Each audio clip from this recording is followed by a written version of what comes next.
Hello. आज बत आज जो बात करने वाले हैं पर्यावरण हमसे कैसे कैसे क्वेश्चन आता है और कौन कौन सा क्वेश्चन इंपॉर्टेंट है, इसका क्विक रिवीजन लेते हैं। और हिस्ट्री से कोई ज़्यादा क्वेश्चन नहीं आता, इसलिए आप हिस्ट्री के लिए कोई ज़्यादा टेंशन मत लीजिए। तो चलिए शुरू करते हैं। सबसे पहले पहला चैप्टर था नाथुला यात्रा। उसमें से याद रखिएगा दो गो राजधानी पूछता है। एक पूछता है बिहार की राजधानी पटना और दूसरा पूछता है सिक्किम की राजधानी गंगटोक। दूसरा याद रखिएगा सिक्किम में जो सबसे फेमस नदी है वो तीस्ता है। ठीक, नाथुला गंगटोक जो है, नाथुला पड़ता है सिक्किम में। वहाँ के दो गो जो दर्रा है वो इम्पोर्टेंट है, एगो नाथुला है, एगो जेलेपला है।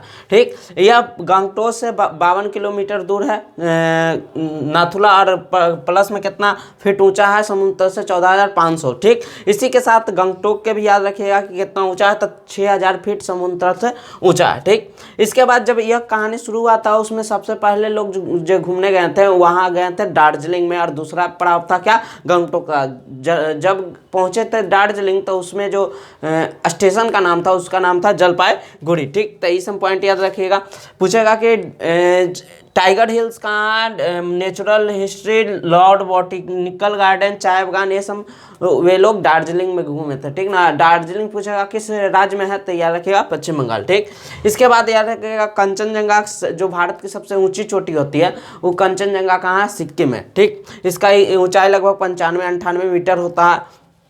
इसके बाद याद रखिएगा कि इस पर चढ़ने वाले सबसे प्रथम व्यक्ति कौन थे, तो तेंजिंग नोरगे और एडमंड हिलेरी। एडमंड हिलेरी ये दोनों 1953 में चढ़े थे। एडमंड हिलेरी न्यूजीलैंड के रहने वाले थे, जबकि तेंजिंग नोरगे थे वो तिब्बत के रहने वाले। ठीक, तिब्बत के रहे थे, लेकिन उनका जो मतलब बचपन बीता है वो कहाँ बीता है, नेपाल। और जबकि भारत में इनको नागरिकता भी प्रदान किया गया था 1933 में। ठीक, इसके बाद इन्होंने अपना जो ले लिया, एक तरह से पर्वतारोहण के काम शुरू कर दिया, और ये पर्वत पर जाते थे, मतलब माउंट एवरेस्ट स्टेशन पर चढ़ाई करते। ठीक, और इनको एक बार क्या हुआ था 1947 में, एक इनका दोस्त था जिसका नाम था बॉगडी नॉर्बू, उनको ही जान बचाए थे। ठीक, और कहा जाता है कि वहाँ जो होता है दार्जिलिंग में जो साथ जाता है उसको सिरदार या गाइड के नाम से जाना जाता है। ठीक ना, तो ये पॉइंट आप याद रखिएगा। नाथुला जो दर्रा था वो प्राचीन समय में सिल्क मार्ग के नाम से जाना जाता था, जिसका सिल्क मार्ग की एक तरह से खोजकर्ता मान के चलिए भारत में माना जाता है,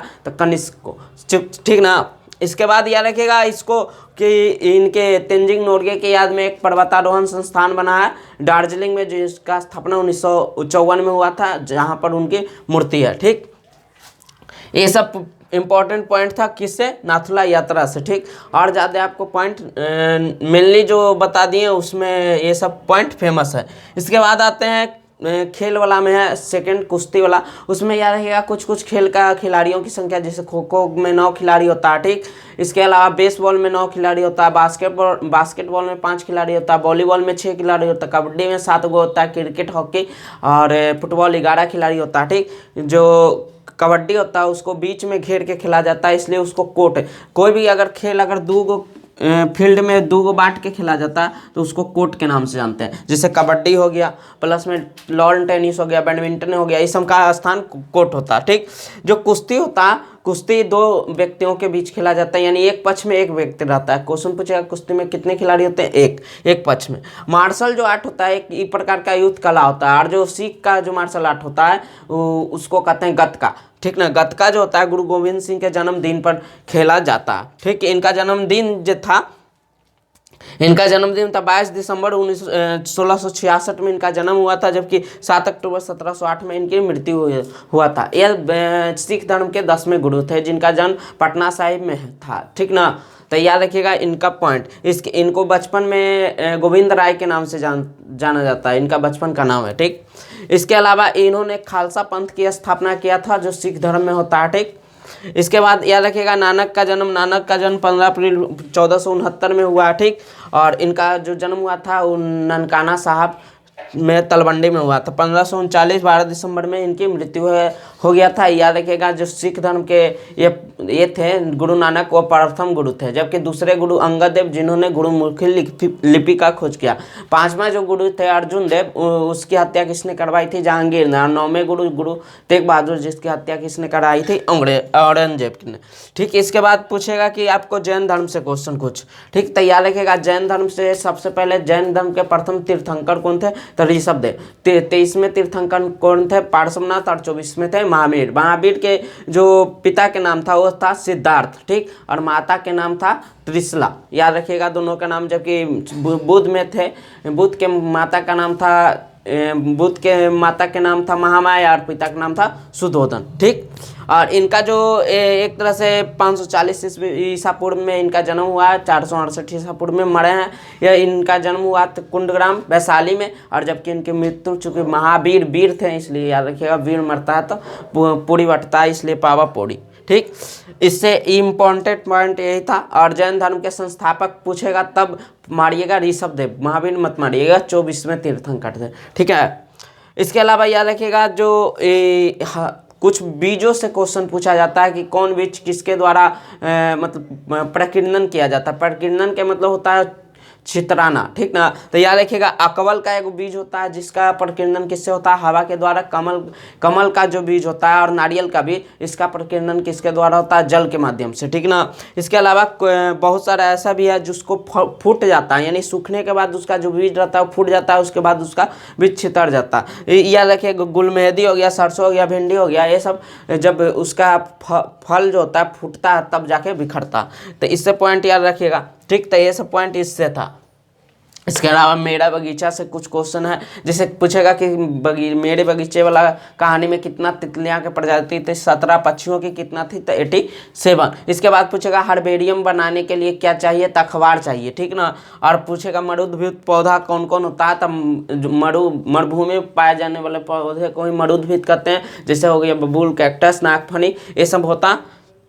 इसके अलावा पूछेगा कि सिमुतुल्ला जो आवासीय विद्यालय है, यानी सिमुतुल्ला एक तरह से जंक्शन भी है, वो किस जिला में पड़ता है? तो याद रखिएगा जमुई जिला में। तो ये सब पॉइंट इससे था। अब आते हैं नालंदा से। नालंदा में सबसे पहले याद रखिएगा कि इसका निर्माण किसने करवाया था? तो नालंदा विश्वविद्यालय भारत के विश्व का सबसे प्रथम आवासीय विद्यालय था। आवासीय कहने का मतलब हॉस्टल टाइप के।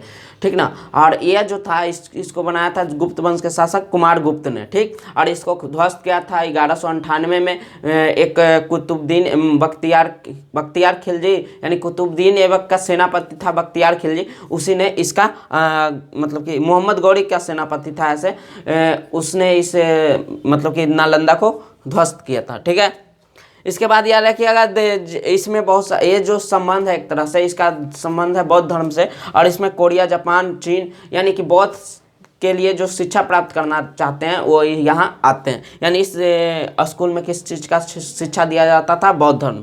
ठीक, इसके बाद याद रखिएगा कौन ऐसा शासक था, शासक नहीं यात्री था, जो नालंदा में आया, पहले उसका छात्र रहा था, उसके बाद वहाँ का प्रिंसिपल भी बन गया था। तैयार रखिएगा हेनसंग। हेनसंग किसके शासनकाल में आया था? हर्षवर्धन किस वंश के था? तो वर्धन वंश के। ठीक है, इसके बाद याद रखिएगा हेनसंग को ही कहा जाता है नीतियों का पंडित, यात्रियों का राजकुमार भी। ठीक, इससे और क्वेश्चन यह है कि गोलघर पूछेगा कि गोलघर कहाँ था? पटना। 1786 में इसका स्थापना किया गया था। और इस जो है 29 मीटर लगभग ऊंचा है। और इसका मेन मकसद क्या था? तो अनाज को भंडारण में इसका सीढ़ी की अगर संख्या पूछ दिया जाए तो 145 को है। ठीक, इसके अलावा याद रखिएगा जल मंदिर कहाँ था? जल मने जैसे पानीपुरी के नाम सुना है ना, तो जल अपूरी, पानीपुरी यानी जल मंदिर कहाँ? पावापुरी में। तो शेरशाह सूरी का मकबरा कहाँ है? सासाराम में पड़ता है। माँ बोधि मंदिर कहाँ? बोध गया में ही महात्मा बुद्ध को ज्ञान की प्राप्ति हुआ था, निरंजना नदी के किनारे। ठीक, जिसको अब फल्गु के नाम से जाना जाता है। इसके अलावा बाद याद रखिएगा केसरिया, तो केस में जो रहता है सब मोतीहार लगाता है, इसलिए रखिएगा मोतीहारी। ठीक, इसके बाद याद रखिएगा इसका जो गोलघर था इसका पुनः नालंदा का पुनर्निर्माण कब किया गया था? तो 2010 में 25 नवंबर 2010 को जब बख्तियार खिलजी ध्वस्त कर दिया था, तो उसके बाद इसको फिर से स्थापना किया गया था। ठीक है, इसका प्रथम कुलपति जो थे वो अमर्त्य सेन थे। इसके बाद याद रखिएगा जो विक्रमशिला भी एगो पूछता है, तो विक्रमशिला जो विश्वविद्यालय था उसको किसने बनवाया था? तो उसको बनाया था पाल वंश के संस्थापक गोपाल, जो पश्चिम बंगाल में वंश उत्पन्न हुआ था वही था। ठीक ना, और इसको भी ध्वस्त किसने किया था? बख्तियार खिलजी ने। याद रखिएगा मगध पर सबसे प्रथम वंश आया था हर्यक वंश, और मगध पर जो हर्यक वंश आया था उसमें पहला जो था राजा उसका नाम था बिंबिसार। पूछेगा हर्यक वंश के संस्थापक कौन थे? बिंबिसार। इसने अपना जो राजधानी था राजगिरी बनाया था। ठीक ना, बिंबिसार के बाद आया था अजातशत्रु, जिसे पितृहंता वंश इसी को कहते हैं, चूंकि इसमें क्या होता है कि अपने पिता की हत्या कर देता है अजातशत्रु बिंबिसार के, इसलिए इसको पितृहंता वंश भी कहते हैं। ठीक ना, और याद रखिएगा अजातशत्रु जो था उसके बेटा यानी उदयनी ने ही पाटलिपुत्र की स्थापना की थी, तो ये भी याद रखिएगा। इसके बाद याद रखिएगा एक और इम्पोर्टेंट टॉपिक है मलेरिया के जंग। तो ई वाला में याद रखिएगा मलेरिया के जंग रॉस के संग, ऐसा कुछ वाक्य दिया गया था। रोनाल्ड रॉस जो मलेरिया के टीके की खोज किए थे, इनका जन्म हुआ था उत्तराखंड में, लेकिन ये बाद में चले गए थे इंग्लैंड पढ़ने के लिए। ठीक ना, इनका जन्म जो हुआ था 1857 में, और इनके मृत्यु जो हुआ 1532 है शायद, 1532 ईस्वी में इनका मृत्यु हो गया था। ठीक ना, और इनको 1902 ईस्वी में नोबेल पुरस्कार मिला चिकित्सा के क्षेत्र में। एक तरह से देखा जाए तो ये अगर भारत के रहते तो भारत के प्रथम नोबेल पुरस्कार पाने वाले व्यक्ति यही बनते।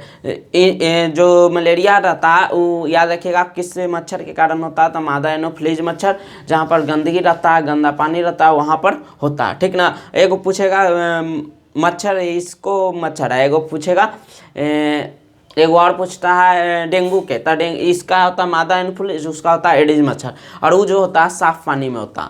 ठीक, और इसको याद रखिएगा मलेरिया का जो दवा होता है उसको क्या कहते हैं? तो कुनैन, और कुनैन किस वृक्ष के साल से प्राप्त होता है? तो याद रखिएगा सिनकोना। सिनकोना जो होता है सबसे ज़्यादा ऐसे इंडोनेशिया में पाया जाता है। तो ठीक है, पर्यावरण से इतना सारा क्वेश्चन एक बार में लगभग 50 से 60 क्वेश्चन हम रिवीजन करा दिए हैं, जिसमें से बहुत सारा इंपॉर्टेंट क्वेश्चन था जो हर बार पूछा जाता है। तो आप लोग इसको देख लीजिएगा। जो मेन है वो नाथुला है, एक नालंदा है, ये दो सबसे ज़्यादा दिमाग में रखे जाएगा, सबसे ज़्यादा क्वेश्चन यहीं से पूछा जाएगा। ठीक है, मिलते हैं अगले वीडियो में। और ज़्यादा मतलब कि वीडियो आप उतना नहीं देखिए, मतलब कि जितना हो गया अब उसी को रिवाइज कीजिए। ठीक ना, हिस्ट्री का कोई क्वेश्चन अब नहीं आता है, ज़्यादा क्वेश्चन आपका हिस्ट्री से नहीं ज्योग्राफी से रहता है, जिसको हम कवर कर दिए। और अब आपको पास मात्र तीन दिन है, आज 19 है, तो 19, 20, 21 3 दिन लगभग टाइम है। तो 3 दिन में आपको ज़्यादा से ज़्यादा रिवीजन करना है, ज़्यादा नया बात मत पढ़िए। ठीक ना, और एक वीडियो खाली और हम लाएंगे जिसमें हम बताएंगे प्रीपोजिशन के बाद, उसके बाद हम कोर्स का वीडियो, मतलब कि अभी फ़िलहाल एग्ज़ाम के पहले नहीं लाएंगे। कोर्स के वीडियो एक लास्ट होगा प्रीपोजिशन, और उसके बाद हम कुछ गाइडलाइन दे देंगे, उसके बाद और कुछ नहीं है। आप उसके बाद आराम से एग्ज़ाम दीजिए 22 दिसंबर को। ठीक है, तो मिलते हैं अगले वीडियो में। जय हिंद।